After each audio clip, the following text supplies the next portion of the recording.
Let's talk about EV cars, electric cars. By now, it's no secret that our government and a lot of world governments are pushing electric vehicles. It's the solution. It's what we all need. We must drive electric vehicles to save the planet, or so that's what they say. Now, I grew up in an era, like many of you, where racing was just amazing. How many of you ever went to a race track where you just feel the vibration, the sound of those V8 engines, those V12s, or in Formula One, the twin turbocharged 4-cylinders that are just ear-piercing? It's magnificent. Oh, there's nothing like driving a big V8 and just slamming the gas down and it throws you back and you're just like, yeah! Now, I got a little carried away, I know it's exciting when you get in the electric car and you're sitting there and you hit the gas and it's like this and you're just like, hey, there's 100, 150. Now in the Teslas, you hit the brakes and it's like, uh-oh. Anyway, in the Tesla or any electric vehicle, and I've been in both, they are pretty amazing from an acceleration standpoint, but where's the excitement in that? There's no sound. I mean, things start going by really fast, and when you hit the brakes, things don't slow down fast enough. But where is the excitement? No vibration, no growl of the engine, no connection with the vehicle outside of just like, oh, this is like those RV cars. You remember that. I don't know, I just can't get into it. Which is why I will probably never in my life own an electric vehicle. But not just because of the vibration, the sound, the feel, because I don't believe in it. Not that I'm not all about trying to clean the world up and get rid of pollution, but to me, this initiative that we've seen over the last couple years, pushing electric vehicles, shoving them straight down our throat, doesn't seem like it's about cleaning up pollution. It seems like it's control. And that's what we're going to talk about today. My name's Chris Naugle. This is What Now? What's next in your garage?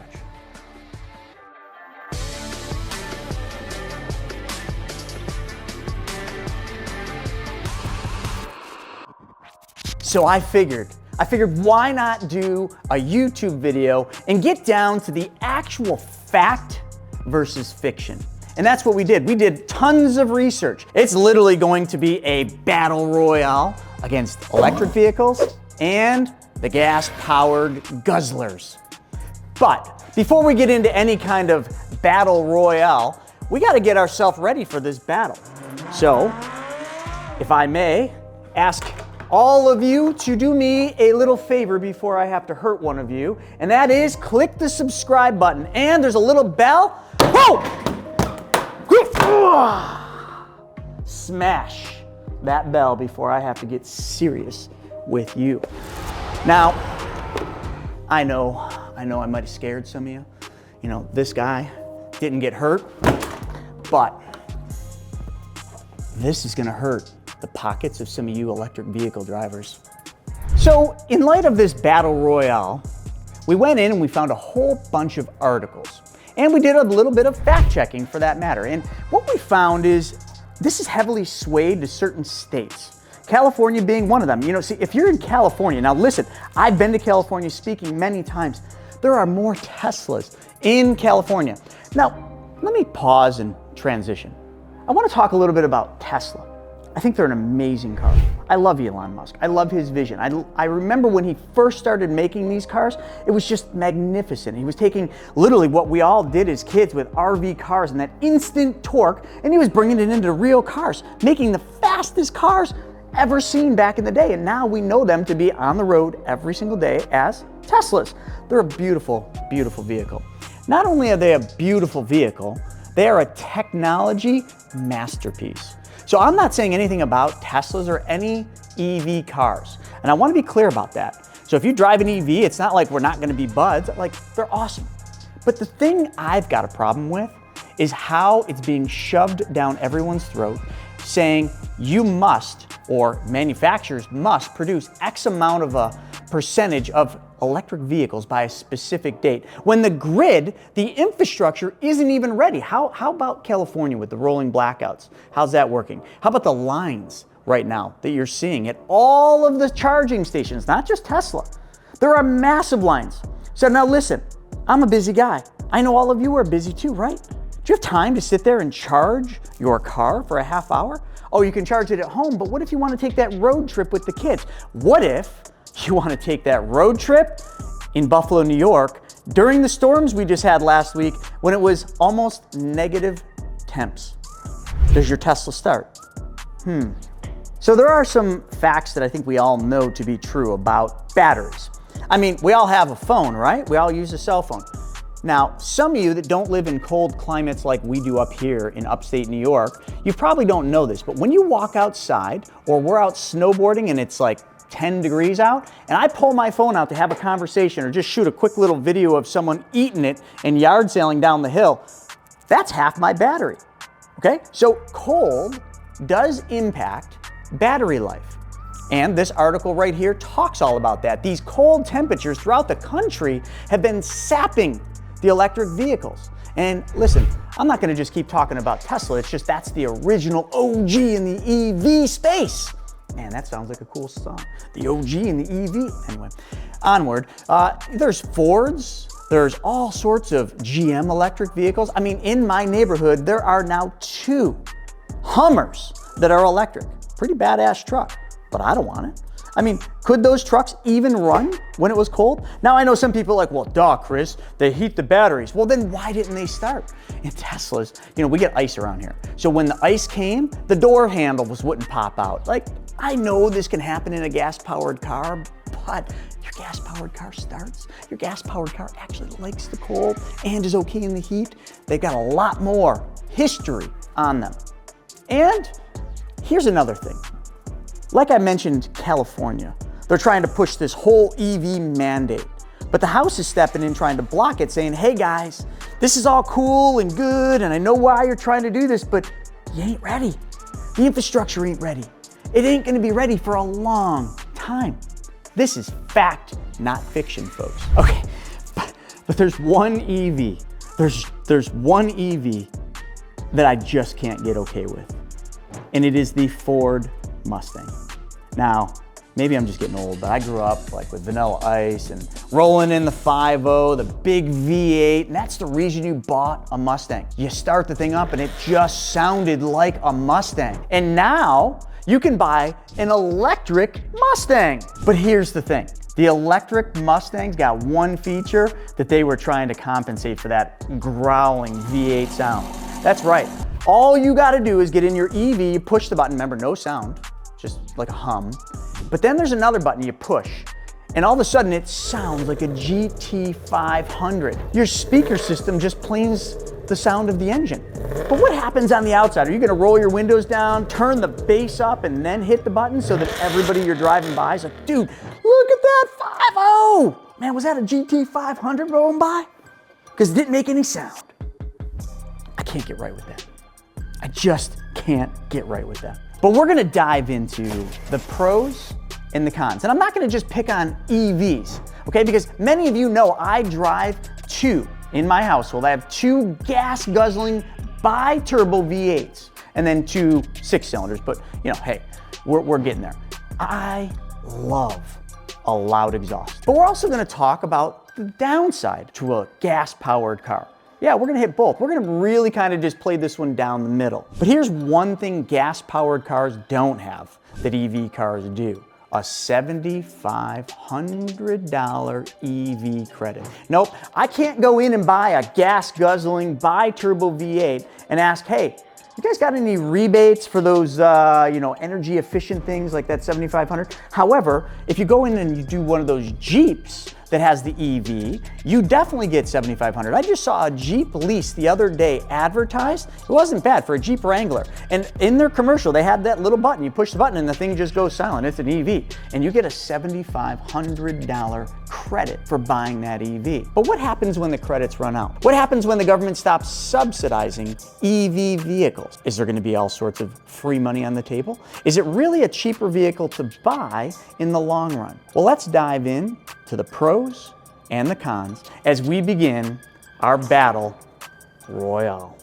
So I got them all written down, so I figured this would just be way more efficient. Let's start with those gas-powered vehicles. What are some of the pros of gas-powered vehicles? Well, there's widespread infrastructure, meaning we've had gas-powered cars for a very long period of time. There is very few corners where you can't find a convenience store or a gas station to fill your car up. Now, how long does it take to fill your gas-guzzling V8? Well, conveniently, I just filled up yesterday, and it took roughly under 5 minutes to go about $110 in fuel in my car. So under 5 minutes, okay? Remember that. Fast. Simply put, refueling is convenient and easy. Moving on, gas-powered vehicles. They have longer range. Make no two ways about that one. You can go further in a gas-powered vehicle. But you know what? I used to also own, back when diesels, they started making a lot of vehicles in diesels, very efficient diesels. And I had a BMW that was a diesel. I literally felt like I never put fuel in that car. It got over 40 miles to the gallon. And that was if I was hammering on it. So when you talk about range, why is it that semis are diesels? Efficiency, folks. They're gonna go the range. So EVs, there's so many factors. Hot, cold, how you drive it. If you wanna really get into the EV because you bought it because it was so fast, you're not gonna last very long. You know, some of you men have that same problem in bed, no problem, but hey, they got pills you can take for that. Okay, cars, there ain't no pill you're gonna put in your car that's gonna make it last longer. It just doesn't have the stamina. One other thing about gas-powered cars is they have a lower upfront cost. They do. I mean, they're just cheaper to buy because we've been manufacturing them for so long. The lines don't need to be changed. They just make minor little tweaks for the new models. But EVs are all brand new. Huge amounts of capital needed to go in to do that. We didn't have to do that for gas-powered cars. And the last thing is going back to what I was saying earlier on. While I was a kid, that feeling. How many of you have ever seen the kids movie Cars, Pixar's? Like everything in that movie was about that engine sound. Every chance he got, he revved that sucker up and everybody felt it. We are familiar with gas-powered cars. We're familiar with the vibration, the sounds. We know when the engine's screaming, we're going too fast. We know when it's struggling, we gotta go down a gear. There's so much that we are connected to with the car. And if you ever follow F1 racers or any race car driver, they become one with the car. Now, I'm not saying you can't become one with an electric car, but can you? I don't know, but we'll leave that for another time. Let's dive into the downsides of gas-powered cars. I mean, let's hit the nail on the head for the first one, pollution. I mean, why is it they're trying to go all EV? It's because cars are dirty, right? That tailpipe puts out all sorts of greenhouse emissions that's just gonna kill us. It's destroying the earth. But, you know, I gotta say this. I looked at a chart. They literally showed where all the pollutions and all the greenhouse gases are coming from. You'd be quite surprised. Cars are so low. Transportation as a whole, I mean diesels and trucks and trains and airplanes account for 14%. Think about that. And airplanes make up the majority of that. So if we're gonna go for these big initiatives as to saving the world, saving the planet, lowering pollution, like, are cars really where we start? No. And I'm gonna get more into that when we get to the EVs. I'm gonna show you where pollution is actually coming from. And it isn't from your car. Maybe a little bit, but very little in retrospect. 14% total for transportation. But we'll call it pollution. What are some of the other cons? I mean, operating costs for sure, right? Gas is more than electric, at least now it is. I mean, you can charge your EV at home and it's gonna probably be less than having to fill up at the pump. But you know what? The stats are out, folks. EVs actually do cost a lot. Home electric bills that have charging stations have gone up a lot. And who's in control of your electric bill? Is it you? Nope. You're not also in control of oil prices either, are you? Nope. So we don't have control of this one. So it's this one's kind of just a balancing act, because it doesn't matter if they have higher operating costs. In the long run, it's probably about the same. The other thing too that I've never liked about gas is we are dependent on fossil fuels. I mean, come on, how much of that sludge is in the ground? Well, if you look at the experts and you look at the stats, an awful lot. Even right underneath our soil here in the United States, we have more than enough oil to support this country for a very long period of time, but not forever. It is a limited resource and one that someday will run out. So we got to factor that into the whole thing. Noise and vibration. Gosh, I was talking about the good side, the movie Cars, that feeling of being in a gas-powered car that you just slam the gas down. But some people don't like that noise and vibration. I suppose at a certain point in most people's lives, they just sort of want creature comforts. They want just silence. I'm not there yet, and I don't think I ever will be. But some people, well, they don't want that gas engine noise, vibration, whatever you want to call it. And you know, another thing about the noise pollution. Do any of you live next to, like, I don't know, speed racers, or maybe you got some people that live next to you that go out at 5 a.m. in the morning or 12 at night, they're revving up their rice burners with the turbos. You ever heard that? Yeah, I'm sure some of you have that happening and you don't like it. I know when I start my truck up, it's got a nice little growl. I'm not gonna lie, she sounds pretty awesome. But my neighbor might not think so when I'm leaving the house at 5 a.m. to go to the gym. But I don't know, that grumble, it just wakes me up. I don't even need coffee. It's a crazy thing, crazy. In California, you gotta literally get your car tested for emissions. So that could be a problem, because if you got one of those aftermarket Borla exhausts on your V8, you're probably not passing that emissions test. So what are you gonna do? You're gonna take the Borla off, put the stock exhaust back on, pass, take the stock off, put the Borla on. I don't know. I mean, these are real world problems, folks. First world problems we got going on here. But I think at this point, let's talk about EVs. Let's talk about electric vehicles.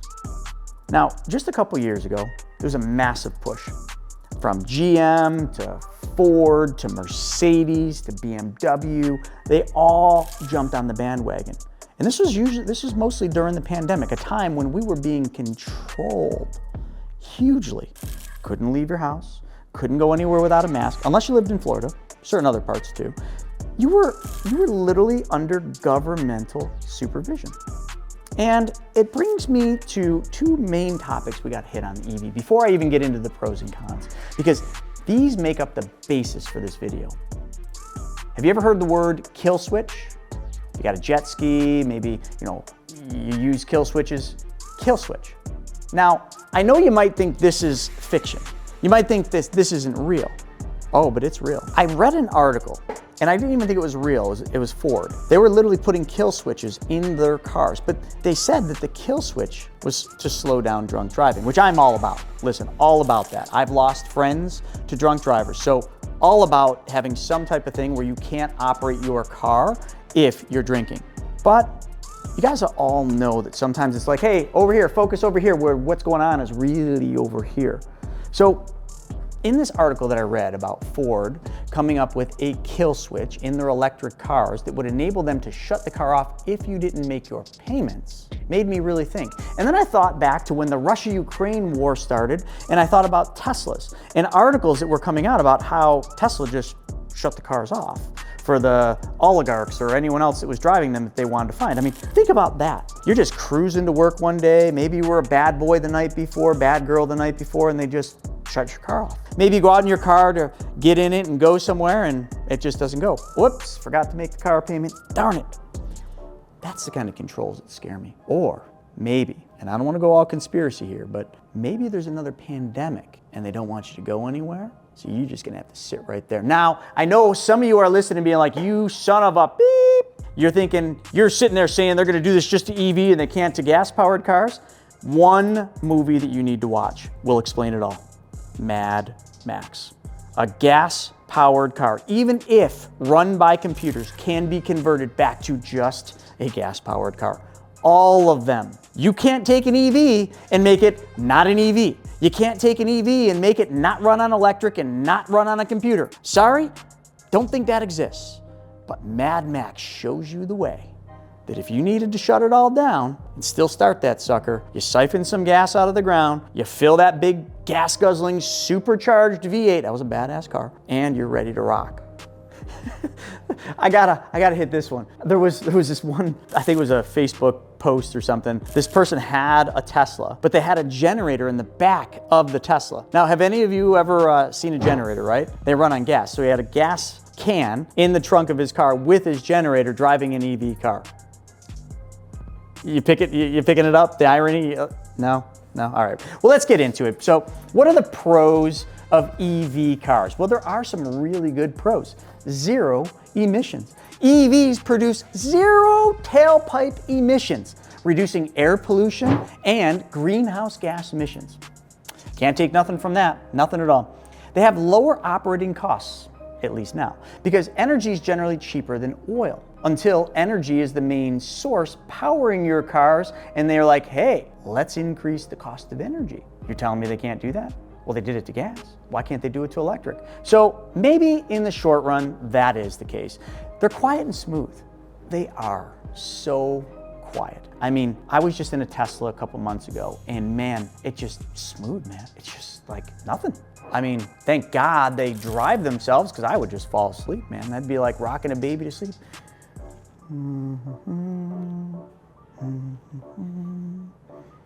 Yeah, you get the point. They're quiet.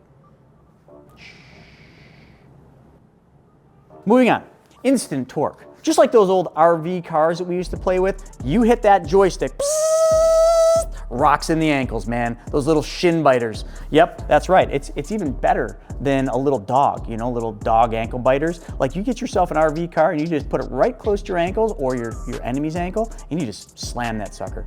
Yep, they're bleeding. But so they have a lot of torque. They're wicked fast. No power delays, nothing. You hit the gas, the sucker is freaking gone. No turbo spooling, none of that good stuff. And with EV cars, come on, listen, you just put a box in your garage and you just plug your car in at night. Now, we used to have a Porsche. It was a hybrid, okay? And it was the first electric experience I had. And I remember it was kind of cool. We got home, we had this giant cable that was like this. It was like kind of, almost felt like I had an anaconda that I was plugging in the wall, and you'd plug the car in every single night. You get up in the morning, you unplug it, and the Porsche EV, we would take it out, and if it was perfect ideal conditions, about 75 degrees, we'd get about 4 to 5 miles on EV before the engine had to kick on. Now I know they've come a long way since then. I mean, Toyota Prius, it's one of the, I think, greatest inventions when it comes to efficiencies. Gas and battery together.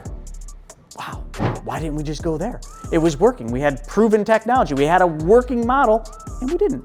But hey, you can charge the suckers from your home. Not too bad. And the last pro that I'm gonna go into for EVs, and this is a good one, is reduced dependence on fossil fuels. Right, so we no longer need fossil fuels for our EV cars. We just need all the stuff that makes up the batteries, which is how I'm gonna transition really quickly over into the cons of EV vehicles. And one of the first cons is going to go right into that. Are they really cleaner? What is a battery made of? Lithium. You ever hear of that stuff? Lithium. So you know how they get lithium? Mining the earth. You know what mining takes? Big tractors, big trucks, big diesel-powered earth movers that, yes, burn a lot of fuel. They don't have EV, or actually, you know, now that I think about it, do they have them? I want to make sure I'm not wrong in saying this. Jordan, you ever hear of any of those big earth movers being EVs? I mean, and if any of you have kids, like you know your kids probably love those yellow giant dump trucks, right? And you can envision this, right? You're going through a rock mine or a rock quarry, and you're looking up at this ginormous earth mover, okay? This ginormous bulldozer or this ginormous dump truck. And in the top is a guy. Tiny little wee little guy way up there. The tires are like 100 feet tall. And he's operating this giant source of energy. That giant source of energy, can someone fact check me? Do any of those run on batteries? Or are they all diesels? But anyway, what I'm getting to is mining and manufacturing of lithium is very harmful to the environment. Matter of fact, some say that in order to get the amount of lithium they need to produce all the batteries they want, they're practicing slavery. Now, I don't know that to be fact, but you see the pictures. I don't know. I thought slavery was done. I thought we could abolish slavery, and we need to. But if we're gonna start literally having to extract lithium out of the earth, and most of it's being done in Africa, owned primarily by China, that's right, China, China, whatever you call it. China dominates the EV battery market.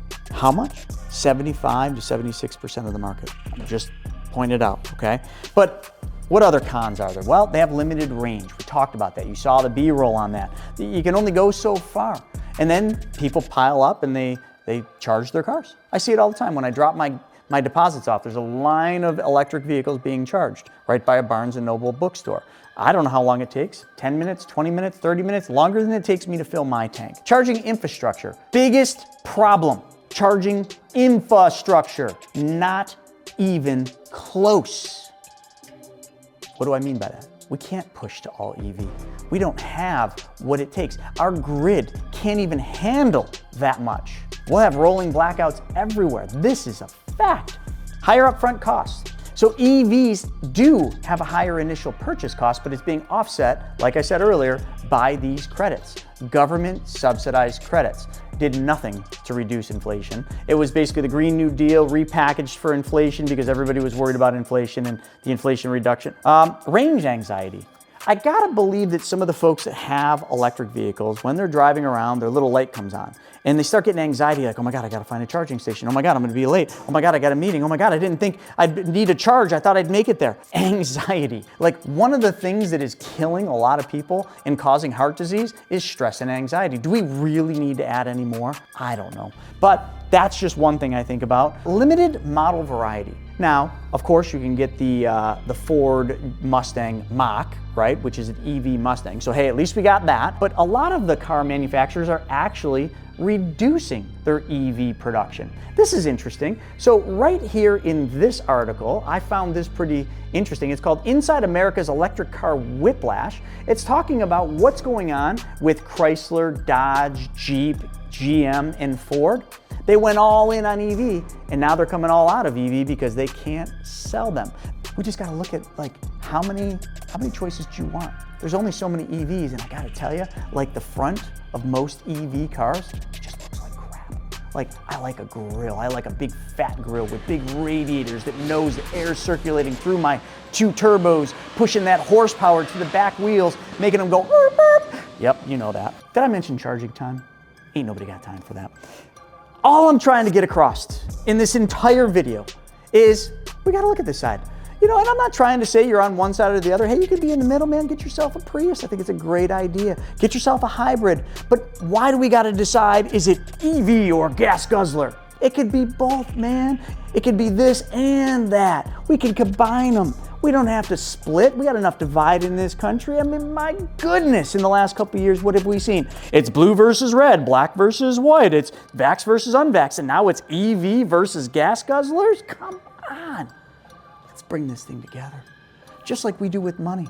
When we're talking about money, folks, I teach people one thing, how to take back control of their money by teaching you and everybody else how to be the bank, right down the middle. You don't have to do it, but it sure does make some sense. You don't have to use a specially designed and engineered whole life. Heck, you could use your bank account. You could use your brokerage account. I don't care if you use your 401k. It's the process of understanding how to take back the banking functions in your life. Just like gas versus EV, it's the process of understanding what works for you in your life and your belief systems. But you don't need to hate on us gas guzzlers, and us gas guzzlers don't need to hate on you EVers. Like, we can all be friends and hug it out. And if we can't, listen, I always say this, haters are gonna hate, and haters are gonna need some hugs later.